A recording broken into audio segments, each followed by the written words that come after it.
തിരുവനന്തപുരം നന്ദിയോട് പഞ്ചായത്തിൽ മുൻ പ്രധാനമന്ത്രി അടൽ ബിഹാരി വാജ്പേയിയുടെ ജന്മശതാബ്ദിയോടനുബന്ധിച്ച് 100 വീടുകളിൽ താമരത്തൈ നൽകുന്ന പദ്ധതിക്ക് തുടക്കം കുറിച്ചു. ഒരു വർഷം നീണ്ടു നിൽക്കുന്ന പദ്ധതിയുടെ ഭാഗമായി കുറുപ്പുഴ ഏരിയ പ്രസിഡന്റ് കുമാരപിള്ളയെ ആദരിച്ചു.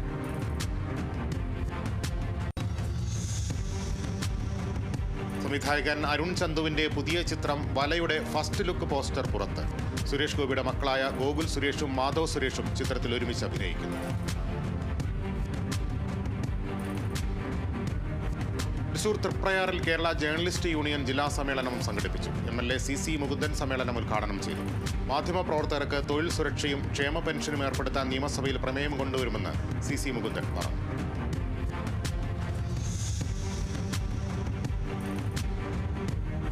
മലപ്പുറത്ത് 14-കാരനെ 75-കാരൻ പ്രകൃതി വിരുദ്ധ പീഡനത്തിനിരയാക്കി. മലപ്പുറം നിരന്നുപറമ്പ് സ്വദേശി അബ്ദുറഹ്മാനാണ് വിദ്യാർത്ഥിയെ പീഡനത്തിനിരയാക്കിയത്. പോക്സോ ആക്ട് പ്രകാരം വണ്ടൂർ പോലീസ് കേസെടുത്തു.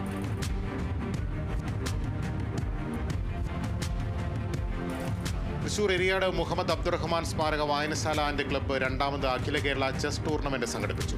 എരിയാട് ഗാലക്സി ഓഡിറ്റോറിയത്തിൽ നടന്ന ടൂർണമെന്റ് ET ടൈസൺ MLA ഉദ്ഘാടനം ചെയ്തു.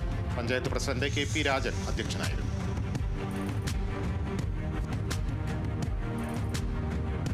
ജമാഅത്തെ ഇസ്ലാമി ഹിന്ദ് കേരള ഘടകം നടത്തുന്ന തണലാട് കുടുംബം ക്യാമ്പയിന്റെ ഭാഗമായി കൊടുങ്ങല്ലൂർ ഏരിയയുടെ ആഭിമുഖ്യത്തിൽ ടീൻസ് ഗ്യാതറിംഗ് സംഘടിപ്പിച്ചു. Jamaat-e Islami Kodungallur area president MM Manas ഉദ്ഘാടനം ചെയ്തു.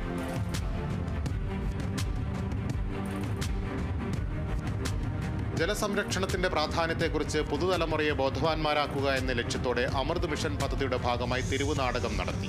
ഗവൺമെന്റ് VHSS കൊടുങ്ങല്ലൂരിലെ NSS യൂണിറ്റിന്റെ ജലം ജീവിതം പ്രോജക്ടിന്റെ ആഭിമുഖ്യത്തിലായിരുന്നു പരിപാടി. നഗരസഭ 3ാം വാർഡ് കൗൺസിലർ ചന്ദ്രൻ കളരിക്കൽ ഉദ്ഘാടനം ചെയ്തു.